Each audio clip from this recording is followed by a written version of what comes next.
Halo, selamat berjumpa kembali buat teman-teman semua, sahabat-sahabat saya di channel YouTube Abidi ini. Apa kabarnya teman-teman? Semoga kalian selalu diberikan kesehatan, rezeki yang melimpah, beserta keselamatan dari Tuhan Yang Maha Kuasa. Amin ya robbal alamin. Seperti biasa, tonton video saya ini sampai habis, sampai selesai perjalanan saya, kisah saya selama saya menderita penyakit ini. Dan juga jangan lupa buat teman-teman semua, klik subscribe-nya ataupun uh, loncengnya biar teman-teman bisa mendapatkan notifikasi-notifikasi secara otomatis bila mana saya sedang mengupload video-video terbaru. Ya teman-teman, saya hanya ingin sedikit berbagi cerita dan kisah seperti biasa tentang psikosomatik panic attack anxiety ini. Jadi begini teman-teman ya, penyakit ini mungkin Anda juga sudah mengetahuinya. Kebanyakannya dari pola pikir dan pola makan teman-teman. Untuk pola pikir sendiri, teman-teman memang sangat sulit untuk menyiasatinya. Karena untuk pola pikir langsung di lapangan teman-teman, berkecimpung dengan aktivitas di luar ya. Kita dalam menghadapi pekerjaan, dalam menghadapi rumah tangga, bersosialisasi dengan teman, lingkungan, itu teman-teman ya. Terus yang kedua dari pola makan. Itu munculnya penyakit ini. Tapi yang sulit menurut saya itu adalah menjaga pola pikir teman-teman. Karena gini ya, kalau saya lihat menurut pengalaman saya ini, penyakit psikosomatik ini dasarnya itu dari pikiran teman-teman.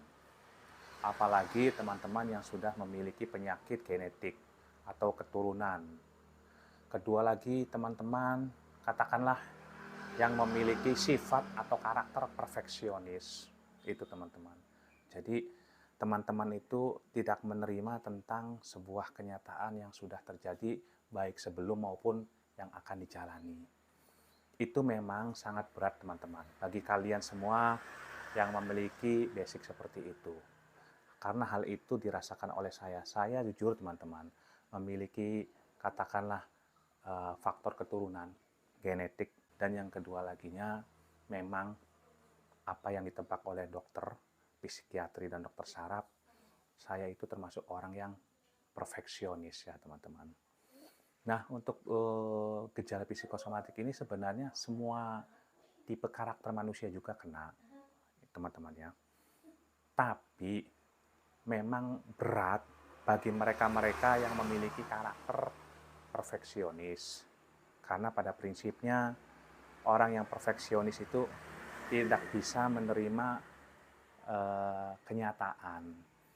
Gitu teman-teman ya. Tidak bisa, inginnya dia itu apa ya namanya? eh, Tujuannya itu selalu tercapai. Hasratnya itu besar, tujuannya itu ingin selalu tercapai dengan harapan dan keinginannya si orang tersebut. Ini saya sedang membicarakan diri saya sendiri teman-temannya. Nah, untuk hal ini teman-teman, Anda harus belajar yang namanya katakanlah ilmu psikologi teman-teman. Nah, kita itu harus menerima kenyataan bahwa hidup itu mengalir. Sekarang saya sudah dirubah pola pikirnya teman-teman. Tidak terlalu obsesius, tidak terlalu ambisius seperti yang dulu-dulu ya teman-teman ya. Begitu saya terkena gejala ini, saya langsung merubah mindset saya. Saya langsung membuang sifat ambisius saya, sifat perfeksionis saya. Saya sekarang kembali ke dalam karakter yang natural, teman-teman. Apa yang Allah kasih, kita syukuri. Apa Allah yang kita beri, apa yang Allah beri oleh ke kita pun harus nikmati dan syukuri, teman-teman. Urusan ke depan, kita mengalir seperti air mengalir, teman-teman. Jadi saya nggak mau sekarang terlalu banyak dipikirkan. Karena begini teman-teman ya, penyakit psikosomatik, panic attack anxiety ini menurut saya itu sumbernya dari pikiran. Adapun teman-teman merasakan ketakutan yang namanya mau mati itu, teman-teman ya, itu hasil dari katakanlah olah pikir dari otak, teman-teman. Kenapa begini? Jadi begitu kita sudah terserang sekali yang namanya psikosomatik, panic attack anxiety ini, teman-teman. Jadi dalam diri kalian itu selalu hidupnya itu tidak tenang. Seakan-akan hidup saya itu tidak nyaman. Seakan-akan saya itu hidup itu dalam keadaan berbahaya setiap detik, setiap menit, bahkan setiap hari-harinya, teman-teman. Apalagi muncul gejala-gejala fisik, teman-teman. Jadi hal yang sepele di sini, baik itu dari internal di dalam personality kita, tubuh kita, ataupun eksternal, itu bagi kita itu, bagi mereka yang sudah terkena psikosomatik panic attack anxiety itu seakan-akan dalam keadaan bahaya, teman-teman. Artinya begini, kita contohkan dulu dalam kondisi masalah kesehatan atau fisik.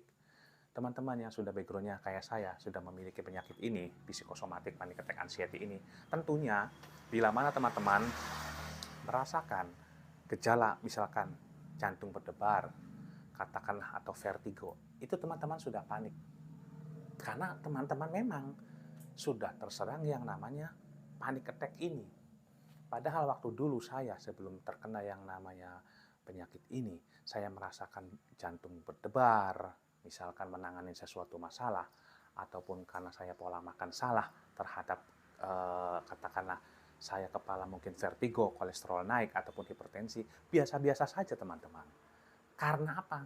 Pertama, saya belum mengetahui tentang penyakit ini, dan yang kedua lagi, saya belum kena, teman-teman.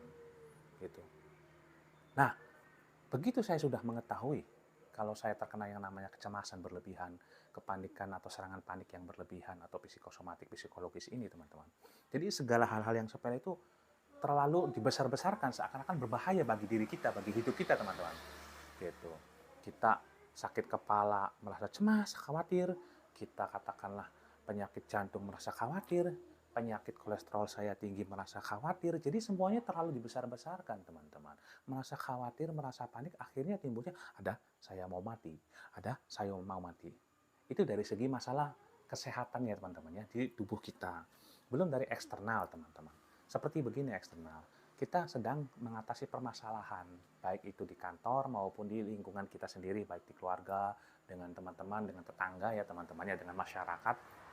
Jadi pada saat kita itu katakanlah sedang tidak cocok dengan teman saya, dengan istri saya, dengan atasan saya, sedang marah atau sedang emosional, itu teman-teman, kita itu langsung terplot dalam diri kita itu bahwa kita langsung tidak menerima kenyataan itu. Timbulnya apa? Seperti ya itu. Misalkan kita mengeluarkan energi bertengkar dengan teman, atau dengan istri, atau dengan siapapun. Bagi kita yang belum terkena penyakit ini, biasa-biasa saja dampaknya, teman-teman. Tapi setelah kita kena penyakit ini, jadi timbulnya akhirnya luar biasa, seakan-akan bahaya. Nah, saya begitu kena ini, jadi hal-hal yang sepele, baik makanan maupun itu pikiran, itu jadi terlalu dibesar-besarkan, teman-teman. Seakan-akan ini membahayakan bagi kita, kita mau mati, gitu. Jadi kita itu di sini tuh udah yang namanya sifat nyaman, ketenangan, itu pikiran positif itu sudah hilang, teman-teman. Sudah lenyap ditelan penyakit psikosomatik panic attack anxiety ini. Dan ditambah lagi dengan kesehatan itu seakan-akan 4 komponen ini dirampas oleh penyakit psikosomatik panic attack anxiety ini, teman-teman. Makanya kita bangkitkan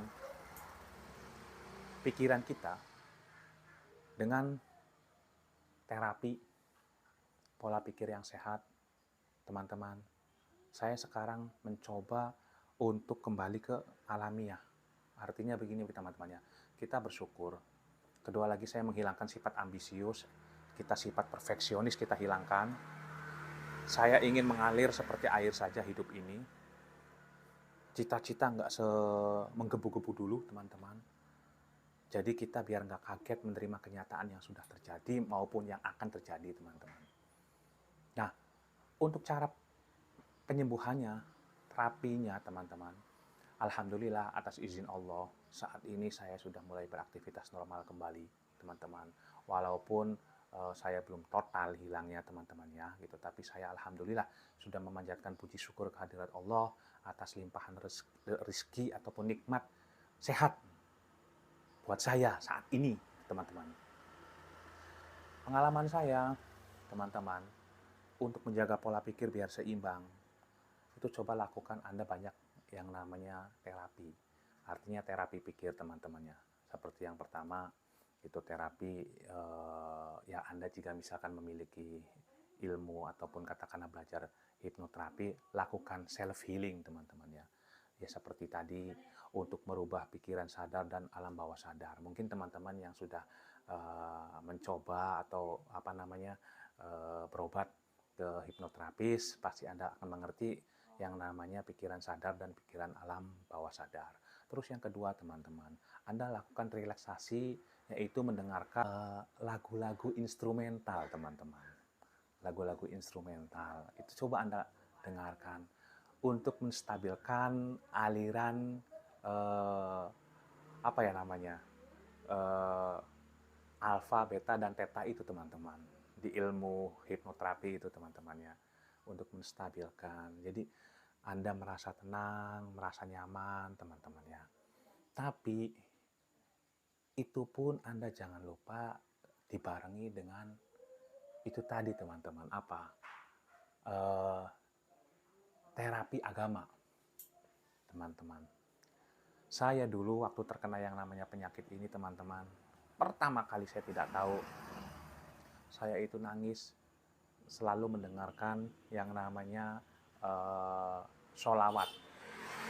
Ataupun saya terapi setiap hari itu di headset itu teman-teman ya, murotal dari Quran, ataupun itu saya katakanlah sholawat tibil kulub, sholawat syifa itu, kalau saya udah mendengarkan itu teman-teman, nangis saya.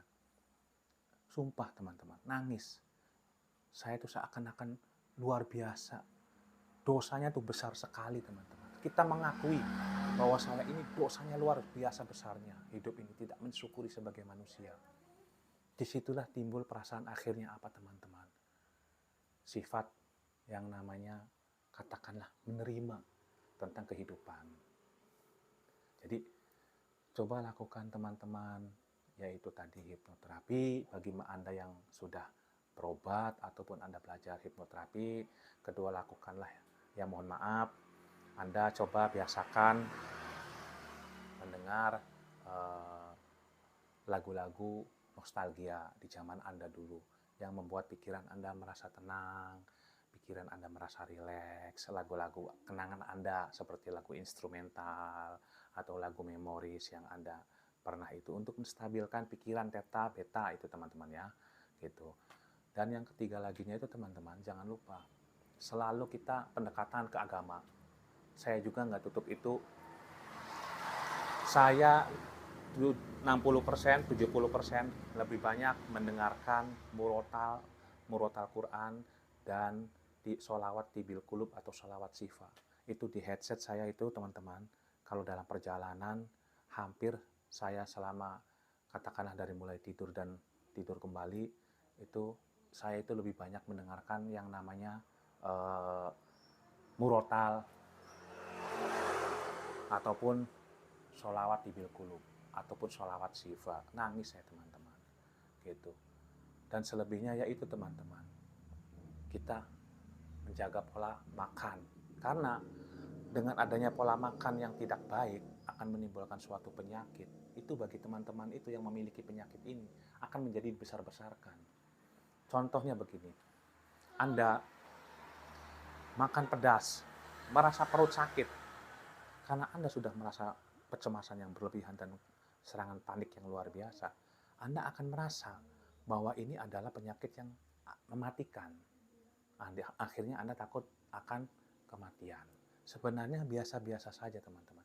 Justru disinilah orang yang sudah terkena yang namanya panic attack, kecemasan yang berlebihan, dan psikosomatik, itu sebenarnya segala sesuatu yang kecil itu jadi terlalu dibesar-besarkan seakan-akan dalam kondisi yang berbahaya teman-teman. benar itu saya lakukan gitu. Makanya di luar logika. Makanya dipikirlah secara ilusi. Itu penyakit ilusi, tapi benar-benar membuat gejala kita itu jadi luar biasa dampaknya. Anda coba bayangkan, secara logika, kenapa Anda takut berita kematian?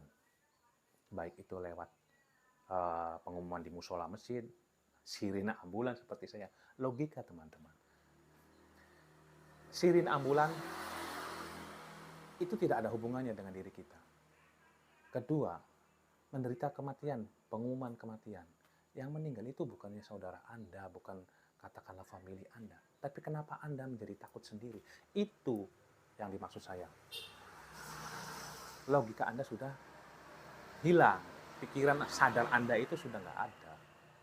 Betapa hinanya saya, betapa saya selama ini kotornya saya, teman-teman. Betapa sombongnya saya. Begitu diuji dengan penyakit ini saja, saya sudah benar-benar melambaikan bendera putih. Angkat tangan. Jadi kesombongan kita itu sudah nggak ada, teman-teman. Hikmah dari penyakit ini luar biasa besarnya, teman-teman. Anda akan semakin dekat dengan Allah.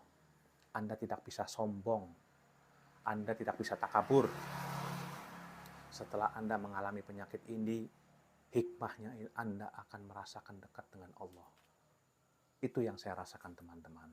Jadi Anda ambil hikmahnya. Orang diuji secara penyakit tidak ada yang mau di dunia ini. Tapi saya berpikir positif.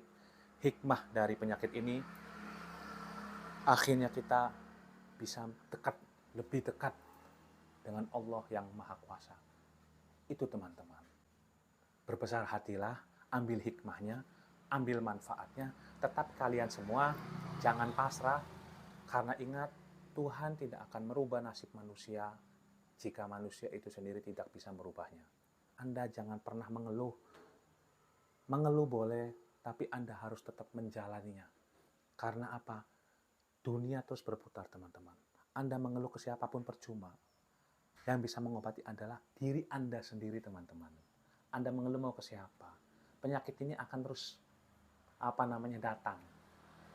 Karena penyakit ini, teman-teman, tidak semudah itu dengan obat langsung selesai. Tidak, teman-teman. Seperti kita sakit, misalkan katakanlah sakit mencret, kita dengan minum obat langsung selesai. Penyakit ini tidak, teman-teman. Dengan obat itu tidak menjamin Anda 100% sembuh. Di sini banyak kolaborasi dari penyembuhannya itu, teman-teman. Baik obat, terus yaitu pengobatan secara hipnoterapi atau self-healing, pengobatan secara agama, itu, teman-teman. Kita bekerja sama. Saya itu dulu pada saat menderita yang namanya diruqyah, teman-teman, berkali-kali. Saya dihipnotis atau hipnoterapi berkali-kali, teman-teman. Saya meminum ramuan tradisional, terus totok bekam, pijat saraf berkali-kali, teman-teman. Jadi lakukan saja semuanya, teman-teman. Lakukan saja. Kita itu ibarat berada di labirin atau di hutan belantara. Sama Tuhan itu kita ditaruh di situ. Gimana caranya saya bertahan, hidup, dan bisa keluar dari hutan belantara ini atau dari labirin ini, menemukan pintu untuk keluar. Seperti itu, teman-teman. Oke, teman-teman, itu saja sedikit kisah dan tips dari saya. Barangkali bermanfaat buat teman-teman yang menontonnya. Sekian dulu. Wabillahi taufiq wal hidayah. Wassalamualaikum warahmatullahi wabarakatuh.